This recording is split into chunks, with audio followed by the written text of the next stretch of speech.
여러분 안녕하십니까? 샤은리입니다. 이 시간도 지난 시간에 이어서 그 닥터 3의 의사가 왜 칼슘을 안 먹는지 영상에 대해서 좀 살펴보는 세 번째 편인데요. 지난 시간에는 우유 속에 칼슘이 많이 들었는데 그 우유를 많이 먹은 사람들이 오히려 골다공증이 많으니까 칼슘을 많이 먹으면 골다공증이 생기는 거예요. 이런 논리에 대해서 그건 아니다.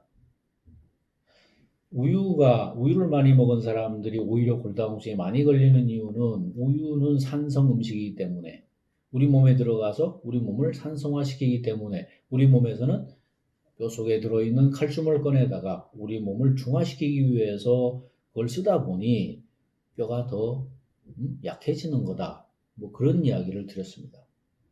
물론 그거조차도 개인차가 있습니다. 또 나이에 따라서 다르고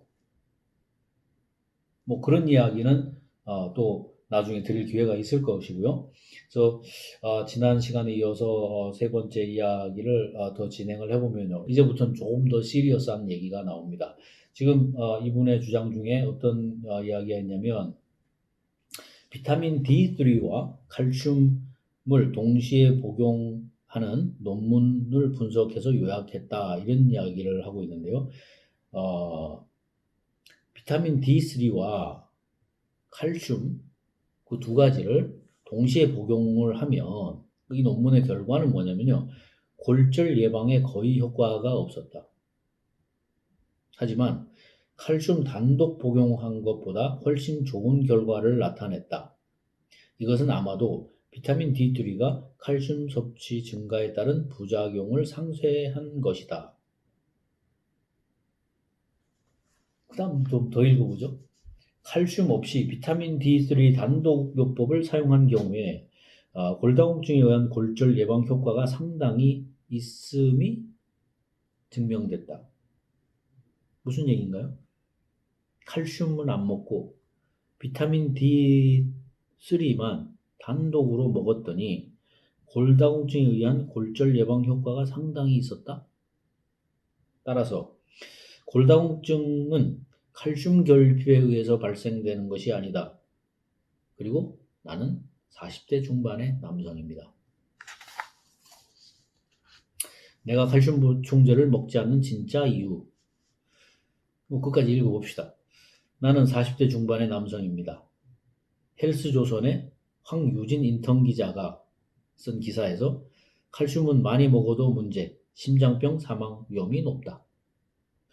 또 2016년 10월 14일에 연합뉴스가 보도한 미국 연구, 음식으로 섭취하면 문제없고 건강에도 좋아. 칼슘 보충제로 과다 섭취하면 심혈관 질환의 위험이 커진다. 칼슘 많이 먹으면 문제가 생긴다. 뼈도 스스로를 유지하는 데 필요한 칼슘의 양이 있겠죠. 사람마다 다 다를 겁니다. 필요 이상으로 칼슘을 더 넣어준다고 해도 먹는 칼슘이 전부 다 뼈 안으로 들어갈 수 없을 거다.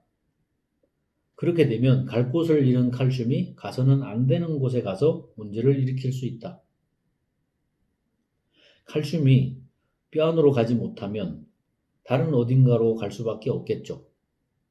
뼈 안으로 가지 못한 칼슘이 뼈 안에서 돌다가 혈관벽에 쌓이면 혈관이 딱딱해지는 동맥경화가 발생할 수도 있고 여분의 칼슘을 소변으로 많이 내보내려고 하는 과정에서 신장이나 요로결석이 발생할 수 있는 것이다. 관상동맥 칼슘 점수는 심장질환의 위험도를 더 잘 예측할 수 있다.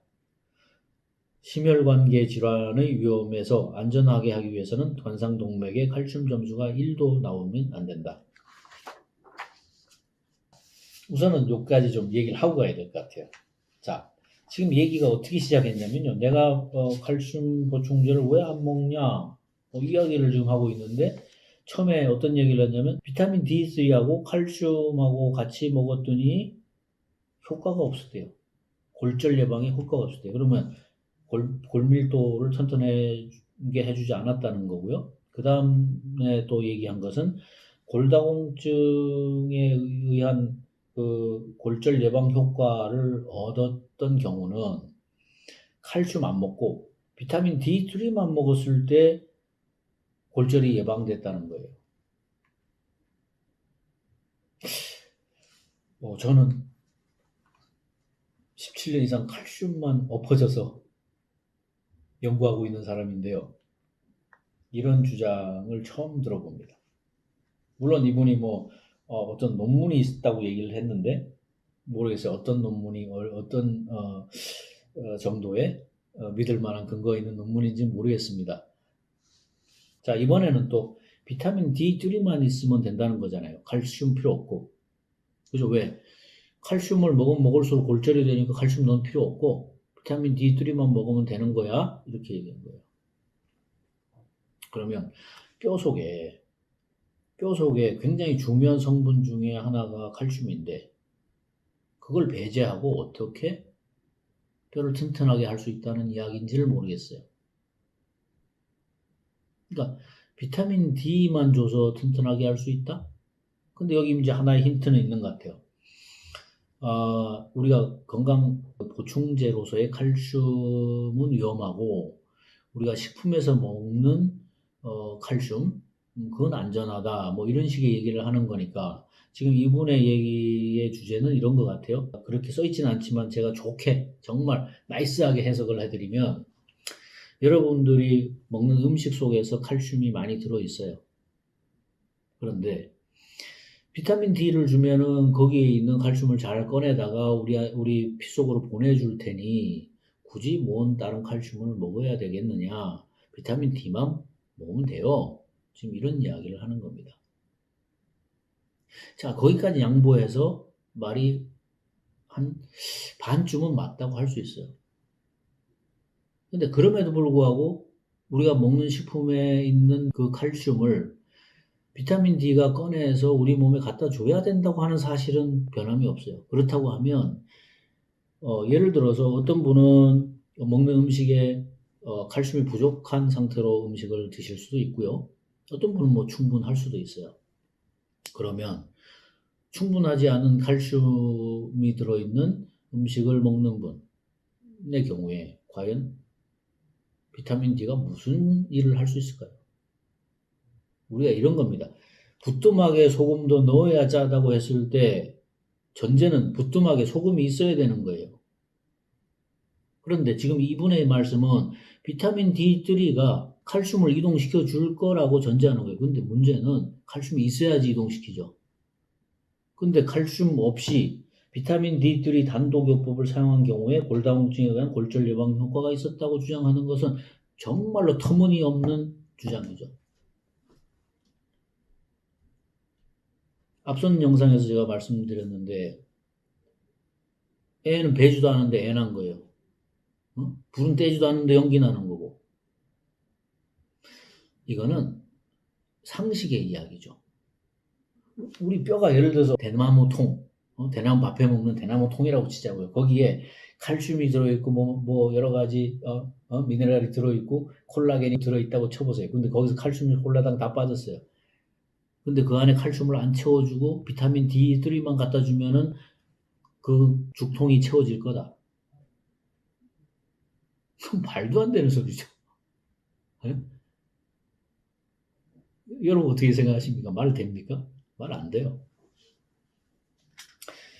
그런데 이제 이분이 하고 싶은 얘기는 이거 같아요.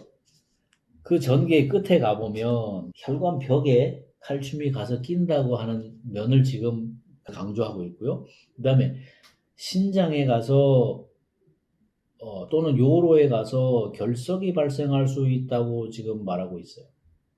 결국 이분은 이 이야기 전개를 통해서 끝에 뭐를 끌어낸 거냐면 뭐 칼슘제 먹어봐야 소용없어. 먹으면 끝에 가서는 뭐가 돼? 혈관에 칼슘이 끼고 신장, 요로에 결석이 생겨. 그러니까 칼슘 보충제를 먹을 게 아니고 비타민 D3를 먹어라 그런 유도를 한 거예요. 그렇게 끌고 간 거예요. 그러면 지금까지 이 영상을 보고 있는 여러분들은 어떻게 생각하시겠어요? 뭐 신경외과 의사도 닥터잖아요. 닥터가 자기는 칼슘을 안 먹는다네? 왜? 칼슘 먹으면 오히려 골다공증에 걸리니까. 그래서 골다공증이 안 걸리고 뼈를 튼튼하게 하기 위해서는 비타민 D를 먹어야 되겠다고 얘기를 한단 말이에요. 비타민 D3를. 뭐 저는 이분이 뭐 비타민 D3 장사라고 생각하진 않아요. 또 뭐 비타민 D3의 홍보대사? 글쎄 모르겠어요. 어쨌든 이분은 정말로 사람들이 심각하게 겪고 있는 골다공증이란 매우 심각한 주제를 가지고 뭔가 너무 프로파간다랄까? 포퓰리즘이라 그럴까? 인기 영상을 만들기 위해서 이거 어거지로 만들고 있지 않은가 이런 느낌이 굉장히 많이 들어요. 그래서 굉장히 죄송하지만 저하고 이런 문제에 대해서 정말 진지하게 얘기하고 싶으면 연락을 해주시면 제가 정중하게 모셔서 잘 환대를 해서 정말 좋은 이야기를 나눠보고 싶습니다. 그래서 지금 관상동맥에 가서 칼슘이 낀다. 그 다음에 신장에 결석이 생기고 요로결석이 생긴다고 하는 문제는 사실은 현대의학이 원인을 정확히 밝혀내지 못하는 거예요. 지금 일부에서는 나노박테리아라는 게 있어가지고 그런 일이 생긴다고 하기도 하고 또 일부에서는 우리 피 속에 들어있는 칼슘 중에서 실제로 약 50%가 이온화 칼슘이고 나머지는 칼슘 컴파운드 상태로 되어 있는데 그 비율이 너무 칼슘 컴파운드 쪽이 많고 이온 칼슘이 적었을 때에 그것들이 그런 거를 만들지 않느냐 이런 이론도 있고요. 또 제가 앞에 영상에서도 여러 차례 말씀드렸지만은 우리 몸에서 몸이 산성화될 때 우리가 꺼내 놓는 칼슘이 있죠. 그 칼슘이 보통 인산칼슘이에요. 그게 나와가지고 중화를 시키는 과정에서 걔들이 피 속에 너무 고칼슘 혈증 상태를 유발하는 거죠. 일시적으로. 그러면 그것들이 계속해서 몸속에 많이 있다 보니까 그것이 뭐 콜레스테롤 만나든 뭘 만나든 혈관에 끼기도 하고 결석이 되기도 하고 신장이나 요로에. 그래서 아직은 의학적으로도 정확한 원인에 대한 판단이 없습니다. 그러니까 사람들이 이렇게 얘기해요. 칼슘하고 비타민 C를 먹으면 신장 결석이 생긴다고 주장하는 사람들이 있어요. 정말로 바보 천치 같은 소리 하는 거거든요. 왜? 신장 결석을 할 때 그 돌의 성분이 칼슘 옥살리에이트예요. 옥살산 칼슘이에요. 그러면 비타민 C를 먹게 되면은 옥살산이라는 게 생기고 그 다음에 칼슘 먹으면 칼슘을 줬으니까 두 개가 합해질 거 아니야. 그러니까 칼슘하고 비타민 C 먹으면은 옥살산이 생기니까 신장 결석이 생기는 거야 이렇게 말하는 거죠. 근데 우리 몸은요 그렇지 않아요. 인간의 몸은 너무나 오묘해서요. 자, 엄밀하게 얘기하면 우리가 먹는 칼슘 자체가 이온화되기가 너무 어려워요. 그래서 우리 몸에 있는 모든 칼슘이 Ca++인 이온 상태가 아니에요.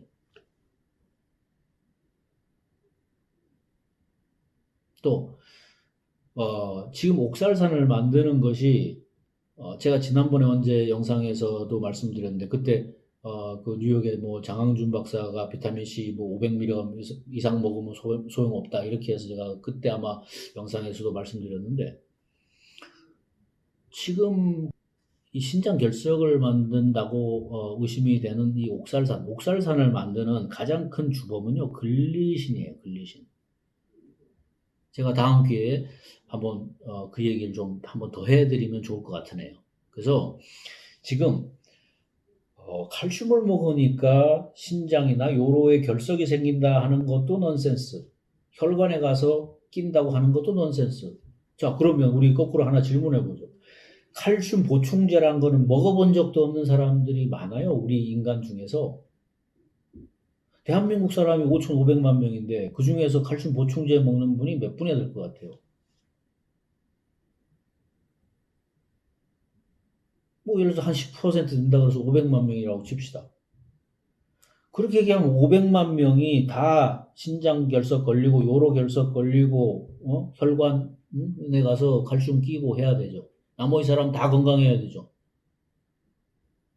칼슘제란 걸 구경도 못 해본 사람도 신장 결석도 걸리고 요로 결석도 걸리고 혈관에 칼슘이 석회화 되기도 하는 겁니다. 그래서 이 지금 관상동맥에 칼슘이 얼마나 있느냐 하는 문제 또는 신장 결석이 뭐가 원인이냐 하는 문제에 대한 정확한 근거가 없다는 거예요.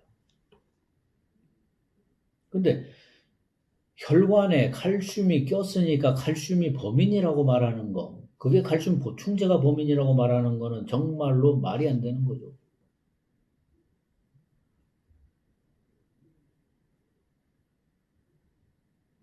그렇지 않습니까? 우리가 눈에 보이는 것만 가지고 자꾸 하니까 특히 현대의학은 자꾸 눈에 보이는 것만 가지고 그것이 이거라고 말하기 때문에 답이 안 나오고 해결 방안이 없는 거죠. 그러니까 저는 의사분들이 정말로 이렇게 소위 뭐라고 해야 될까요? 명성?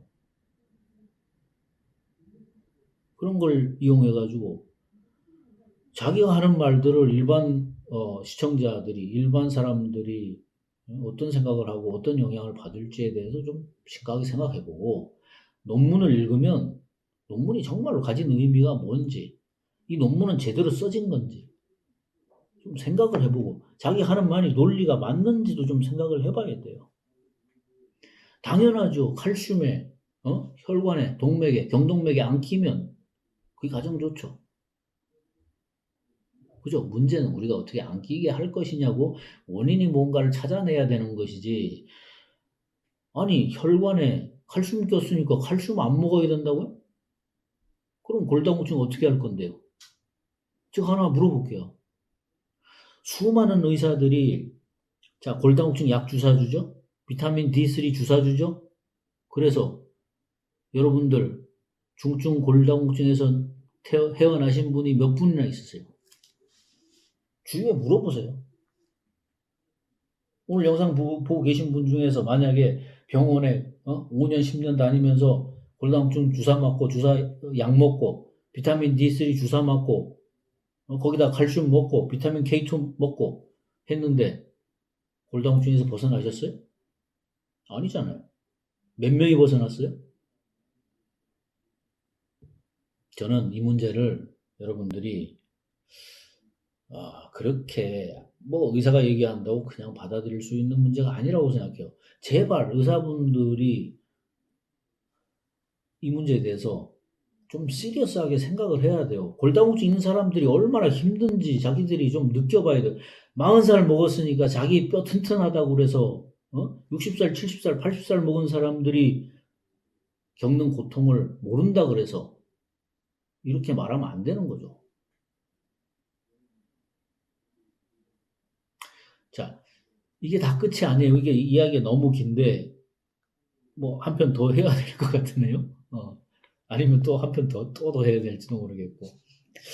저도 시간이 없어서 근데 이제 좀 하나 더 하긴 해야 될 것 같아요. 그럼 이번 세 번째 영상 여기까지 하고 이어서 가도록 하겠습니다. 구독, 좋아요 눌러주세요.